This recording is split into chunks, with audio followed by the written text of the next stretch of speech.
जिंदाल कंपनीला लागलेली आग, 15 किलोमीटर परिसर खाली करण्याच्या बातम्या खोट्या, अधिकृत सूचना प्रशासनाद्वारे वेळेवर दिली जाईल.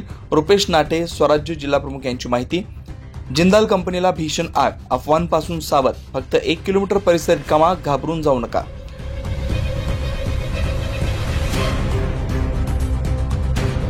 इगतपुरीतील जिंदाल कंपनीला लागलेली आग पाहता परिसरात भीतीचं वातावरण निर्माण झालंय. याच दरम्यान काही प्रसारमाध्यमातून आणि सोशल मीडियावर 15 किलोमीटर परिसर रिकामा करण्याचे आदेश दिल्याचं बातम्यांमध्ये सांगितलंय. मात्र अशा कोणत्याही प्रकारचा अधिकृत आदेश प्रशासनाकडून देण्यात आलेला नाही हे स्पष्ट झालंय. प्रशासनानं दिलेल्या माहितीनुसार फक्त कंपनीच्या अवतीभोवतीच्या 1 किलोमीटर परिसरात सुरक्षिततेच्या दृष्टीनं स्थानिक लोकांना स्थलांतरित केलं जात आहे. या संदर्भात स्वराज्य इगतपुरीचे जिल्हा प्रमुख रुपेश नाटे यांनी नागरिकांना घाबरून न जाण्याचं आणि अफवांवर विश्वास न ठेवण्याचं आवाहन केलंय. पाहूयात त्यांनी नेमकं काय सांगितलंय. नाशिक इगतपुरीमधील जिंदल कंपनीला आग लागल्याची बातमी आपण सर्वांनी बघितली, परंतु काही वेळापूर्वीपासून काही अफवा पसरवल्या जात आहेत. त्याचप्रमाणे प्रसार माध्यमांवरती येणाऱ्या बातम्यांमध्ये 15 किलोमीटर पर्यंतचा परिसर खाली करायला नागरिकांना सांगितल्याच्या बातम्या आल्या, परंतु असा कुठलाही प्रशासकीय आदेश अजून आपल्यापर्यंत आलेला नाहीये. त्याचप्रमाणे कुठल्याही प्रशासकीय अधिकाऱ्याने अधिकृतपणे तशी माहिती आपल्याला दिलेली नाहीये. म्हणून नागरिकांनी घाबरून जाण्याची गरज नाहीये.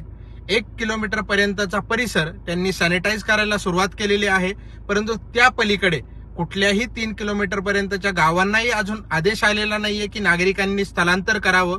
म्हणून या अफवा आपण सुद्धा पसरवण्यापासून थांबवलं पाहिजे. त्याचप्रमाणे नागरिकांमध्ये जे भीतीचं वातावरण आहे ते आपण सगळ्यांनी कमी करण्यासाठी मदत केली पाहिजे. असा कुठलीही घटना घडणार नाही, कारण की आपलं प्रशासन चांगल्या पद्धतीने काम करत आहेत.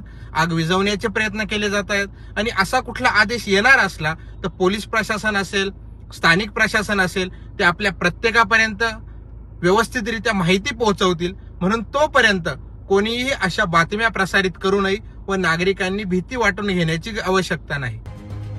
जिंदाल कंपनीतील आग नियंत्रणात आणण्यासाठी प्रशासन आणि अग्निशमन दलाकडून युद्धपातळीवर प्रयत्न सुरू आहेत. घाबरून जाण्याचं काहीही कारण नाही. कोणती अधिकृत सूचना असल्यास ते प्रशासनाद्वारे वेळेवर नागरिकांपर्यंत पोहोचवली जाईल.